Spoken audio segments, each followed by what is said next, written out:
Selamat datang di channel ini, sahabat-sahabatku yang terkasih. Dalam Injil hari ini, Yesus mengatakan, "Aku adalah roti hidup. Barang siapa datang kepadaku, ia tidak akan lapar lagi. Dan barang siapa percaya kepadaku, ia tidak akan haus lagi." Dalam permenungan saya, dengan sabda ini, Yesus hendak menegaskan bahwa ia adalah pemenuhan dari segala kebutuhan kita manusia di dunia ini. Artinya, jika Yesus sudah bersama-sama dengan kita, jika Yesus telah tinggal di dalam hati, pikiran, dan hidup kita, maka seharusnya kita tidak akan merasa kekurangan apapun.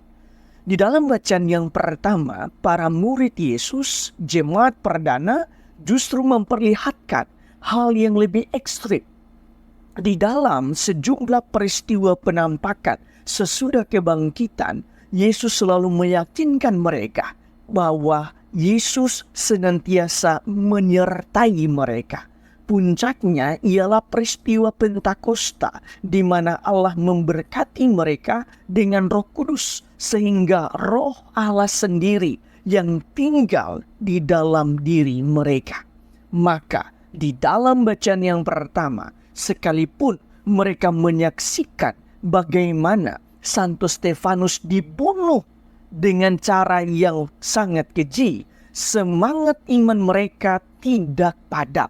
Tetapi mereka justru semakin berani dan bersemangat untuk menjelajah negeri sambil memberitakan Injil. Itu karena mereka sungguh-sungguh mengalami bahwa Tuhan sungguh sangat cukup untuk kehidupan mereka. Sehingga prioritas hidup mereka ialah Tuhan, sekalipun nyawa adalah taruhan mereka. Sahabat-sahabatku yang terkasih, berdasarkan bacaan-bacaan hari ini, marilah kita merenungkan sejumlah rema permenungan. Pertama, di dalam bacaan Injil, Yesus mengatakan, "Akulah roti hidup. Barang siapa datang kepadaku, ia tidak akan lapar lagi. Dan barang siapa percaya kepadaku, ia tidak akan haus lagi." Roti hidup senantiasa identik dengan Ekaristi. Karena di dalam Ekaristi kita sungguh-sungguh menerima dan menyantap tubuh Kristus, yaitu roti hidup untuk kita. Kedua, ingatlah bahwa Ekaristi adalah puncak iman kita. Dengan merayakan Ekaristi, kita juga bisa memperoleh kekuatan rohani dan semangat rohani di dalam diri kita. Caranya ialah tubuh Kristus atau roti hidup yang kita sambut dan kita santap harus benar-benar hidup di dalam diri kita. Inilah yang terjadi untuk jemaat perdana di dalam bacaan yang pertama. Kita harus tahu bahwa jemaat perdana senantiasa merayakan Ekaristi di dalam hidup mereka. Santo Lukas mencatatnya dengan sangat jelas di dalam Kisah Para Rasul. Ia menulis, dengan bertekun dan dengan sehati mereka berkumpul tiap-tiap hari dalam bait Allah, dan mereka memecahkan roti di rumah mereka masing-masing secara bergilir dan makan bersama dengan gembira dan dengan tulus.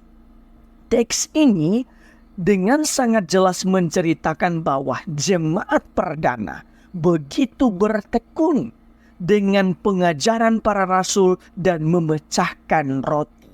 Dan memecahkan roti itu sendiri ialah Ekaristi. Artinya mereka juga bertekun di dalam Ekaristi. Nah, semangat Ekaristi yaitu kebersamaan, berbagi, melayani, pengorbanan, dan cinta untuk Tuhan. Semua itulah yang senantiasa mereka bawa di dalam kehidupan mereka. Semua itulah yang senantiasa mereka hidupi di dalam diri mereka. Dan bacaan pertama menceritakan dengan sangat jelas tentang semua ini, di mana sekalipun mereka menyaksikan kematian Santo Stefanus yang begitu mengerikan, tetapi mereka tetap mewartakan Injil walaupun nyawa menjadi ancaman, nyawa menjadi taruhan mereka. Ketiga, dengan fakta ini, jemaat perdana juga hendak memperlihatkan bahwa Tuhan sungguh sangat cukup untuk hidup mereka. Mereka tidak perlu mencari hal-hal yang lain di dalam hidup mereka.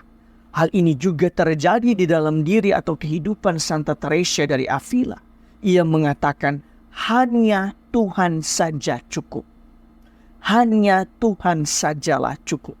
Inilah salah satu semangat yang harus kita dapatkan dari Ekaristi.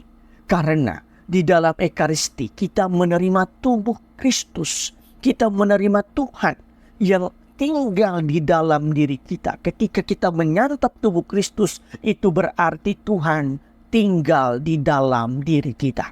Marilah kita senantiasa menghidupi semangat Ekaristi dimanapun kita berada. Dan di dalam setiap aktivitas, dalam setiap kehidupan kita, kita hendaknya juga menghidupi semangat hanya Tuhan saja cukup. Tuhan memberkati Anda semua.